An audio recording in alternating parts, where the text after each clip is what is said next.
रमजान की पहली सहरी।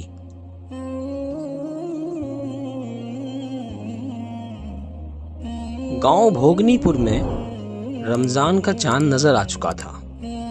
ठंडी ठंडी हवाओं में अजान की आवाज गूंज रही थी।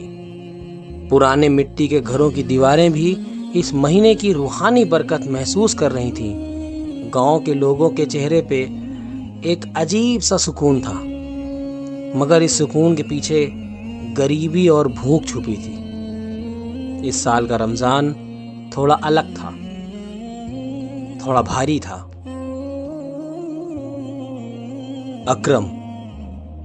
अकरम 30 साल का था। उसका बस एक ही सहारा था, उसकी अम्मी जमीला बीबी। पिछले साल अब्बू के इंतकाल के बाद अकरम ने घर की सारी जिम्मेदारी अपने कमजोर कंधों पर उठा लिया था। दिन में खेतों में काम करता और शाम को गांव के छोटे बच्चों को कुरान की तालीम देता।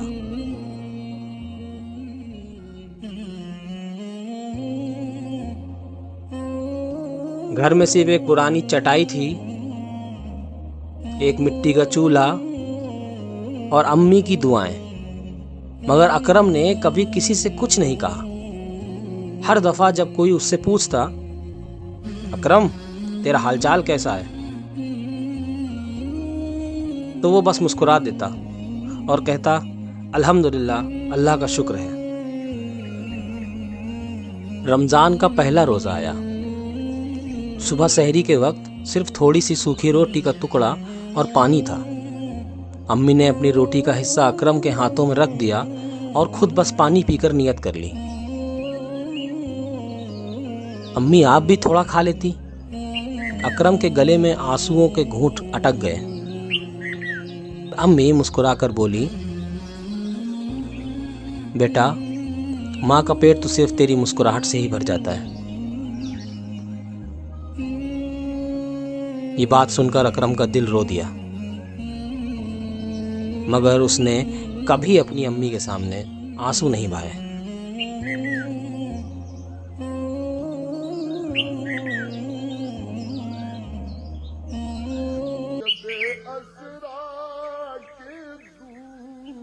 जैसे ही अकरम सहरी का पहला लुकमा खा पाता, एक खटखट की आवाज के साथ कोई दरवाजा खटखटाता है। अकरम अम्मी की तरफ हैरान होकर देखता है और कहता है, अम्मी इस वक्त कौन आया होगा? अम्मी बोली, जा खोल जाके पहले दरवाजा।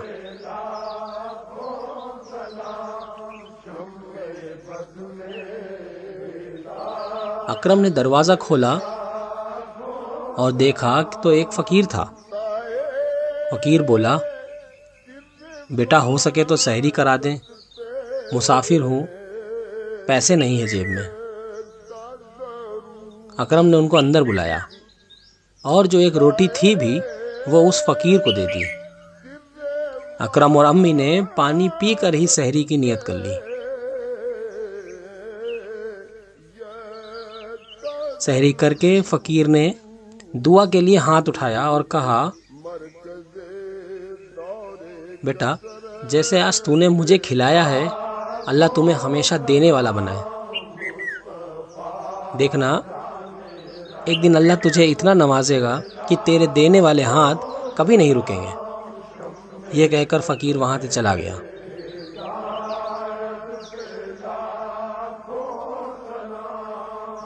चौथे रोजे वाले दिन जब अकरम खेत में पहुंचता है, जो देखता है उसे देखकर वो हैरान हो जाता है। उसके खेत में बहुत अच्छी फसल लहलहा रही होती है। शाम को जब अकरम घर आता है, अम्मी को सब बात बताता है, तो अम्मी बोलती हैं, अब इतना अनाज का हम क्या करेंगे? ये सवाल अकरम के मन में भी था। अब इतने अनाज का हम क्या करेंगे? ये सोचते सोचते अकरम ईशा की नमाज पढ़ने चला जाता है।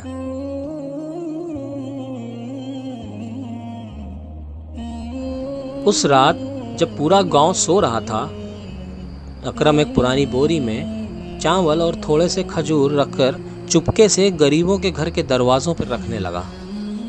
ना कोई आवाज़, ना कोई नाम, बस एक फरिश्ता जो अल्लाह के लिए काम कर रहा था। गांव के लोग सुबह उठे तो देखा उनके घर के आगे चावल और खजूर रखे थे। गांव के लोग हैरान हो गए और खुश भी हुए, और ये सिलसिला चलने लगा। रात का तीसरा पहर, ना कोई आवाज़, ना कोई नाम, बस एक फरिश्ता। गांव के लोग सुबह उठते चुपके से आंसुओं के साथ दुआ करते, अल्लाह तेरा शुक्र है तू हमें भूखा नहीं सोने देता।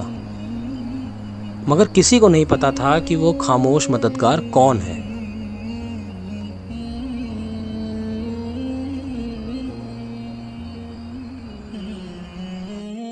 रमज़ान का 20वां रोज़ा था। गर्मी अपनी इंतहा पे थी। अकरम रोज़ अपने हाथ से रोज़ी कमाता और चुपके से दूसरों के घर में मदद पहुंचाता। मगर एक रात जब वो घर आया तो देखा अम्मी बिस्तर पर बेहोश पड़ी थी। ज़्यादा भूख और कमज़ोरी से उनकी तबीयत बिगड़ गई थी। अकरम ने अपनी अम्मी का हाथ अपने हाथों में ले लिया और रो कर कहा, अम्मी उठ जाओ, देखो ईद आने वाली है, हम दोनों एक साथ ईद की नमाज पढ़ेंगे। जमीला बीबी ने धीरे से आंखें खोली और बस एक ही बात बोली, बेटा, अल्लाह के बंदे को सिर्फ अपनी भूख नहीं, दूसरों की भूख भी दिखती है। यह कहकर उनकी आंखें हमेशा के लिए बंद हो गईं। उस रात अकरम पहली बार चुपके चुपके नहीं, आंगन में जाकर जोर जोर से रोया। अम्मी के बिना वो टूट चुका था, वो अब अकेला हो चुका था। कुछ दिन गुजरे तो अकरम फिर से वही मुस्कुराता हुआ आदमी बन गया, जिसने अपनी दुखी आंखों को अल्लाह के हवाले कर दिया था। एक रात जब वो गांव के एक पुराने घर के बरामदे में थैला रख रहा था, तभी पीछे से आवाज आई, कौन है वहां? अकरम का दिल धक से रह गया। मुड़कर देखा तो गांव के एक बुजुर्ग बाबा करीम थे। उसकी कमजोर आंखों ने अकरम को पहचान लिया। बाबा ने मुस्कुराकर कहा,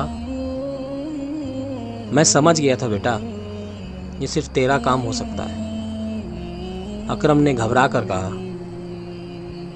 बाबा, ये बात किसी से मत कहना, ये सिर्फ अल्लाह और मेरे दरमियान का राज है, इसे राज ही रहने देना।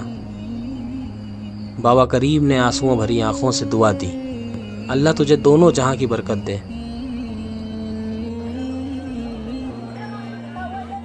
चांद रात आई। गांव में कुछ घरों में मिठाई थी, कुछ में सिर्फ खाली बर्तन। अकरम ने अपनी सारी बचत इकट्ठी की और बच्चों के लिए छोटी छोटी मिठाइयाँ और नए कपड़े खरीदे। रात को जब सब सो रहे थे, अकरम ने हर घर के दरवाजे पर एक झोली रख दी, जिसमें चावल, सिवई और छोटी सी तस्बीह होती और एक जानमाज। सुबह ईद की नमाज के बाद जब गांव के लोग अपने घर आए तो हर घर पे एक नया तोहफा था। लोग रो रो कर दुआ करने लगे, अल्लाह ने हमें फरिश्ता भेजा है। मगर किसी को नहीं पता था कि वो फरिश्ता कौन है। अकरम ने कभी किसी से नहीं कहा कि वो फरिश्ता है। उसके हाथों में एक भी नए कपड़े नहीं थे और ईद के दिन भी वो वही कुर्ता पहने था जो उसकी माँ ने आखिरी बार सिला था। जब लोग उससे पूछते, अकरम तुझे ईद पर क्या मिला, तो वो सिर्फ मुस्कुरा कर बोला, मुझे तो सब कुछ मिल गया, सबके चेहरे पे खुशी देखकर। रमज़ान गुजर गए, मगर गांव के लोगों के दिलों में एक सवाल हमेशा जिंदा रहा, वो फरिश्ता कौन था? सिर्फ बाबा करीम जानते थे, मगर उन्होंने कभी किसी को कुछ नहीं बताया। सिर्फ एक बार उन्होंने चुपके से अकरम के सर पर हाथ रखकर कहा था, अल्लाह कभी अपने फरिश्तों का नाम ज़मीं पर नहीं बताता, बस उन्हें आसमान पे लिख देता है। और अकरम सिर्फ मुस्कुरा दिया और अपनी अम्मी को याद किया।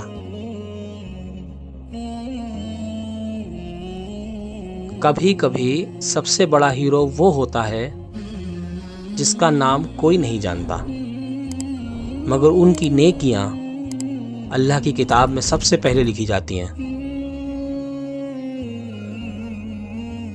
आप सभी को माह रमज़ान मुबारक हो।